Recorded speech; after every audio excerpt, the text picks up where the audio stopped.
যদি নতুন ইতিহাস করতে হয় বাংলাদেশের জন্য এবং নতুন কিছু করতে হয়, তাহলে আমাদের অনেক অনেক ভোট লাগবে। আমরা বারবার একে যাচ্ছি দুয়ে যাচ্ছি, একে যাচ্ছি দুয়ে যাচ্ছি। একে যদি আমাদেরকে থাকতে হয় তাহলে আমাদেরকে অনেক ভোট করতে হবে, অনেক আরো 2 লাখ মতো ভোট করতে হবে।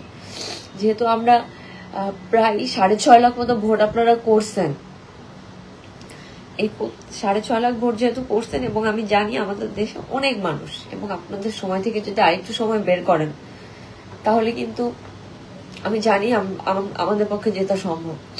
এবং আমি যদি ভোটে আগায় থাকি তাহলে কিন্তু আমি অনেক বড় কিছু করতে পারবো। আমি বলতে পারতেছি না সবকিছু, কিন্তু প্লিজ আপনারা একটু আগায় আসেন, একটু হেল্প করেন।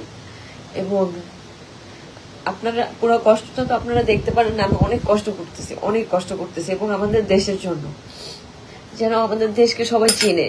আমি যদি মিস ইউনিভার্স হই তাহলে সবাই কিন্তু বলবে মিস ইউনিভার্স বাংলাদেশের নাম সব জায়গায় যাবে।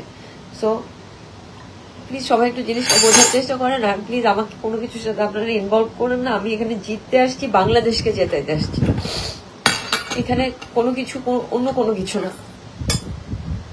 তো এটা নিয়ে কিন্তু আমার অনেক কষ্ট হচ্ছে এবং আমি কষ্ট করতেছি, আমার কোনো অসুবিধা নেই। সো এটাতে প্লিজ আমার সাথে থাকেন, আমাকে সাপোর্ট করেন, এবং প্লিজ দেখা যান আপনারা যে আমাদের বাংলাদেশের মানুষ এবং আমরা কতটা শক্তিশালী, এবং আমরা যদি চাই আমরা কি না করতে পারি।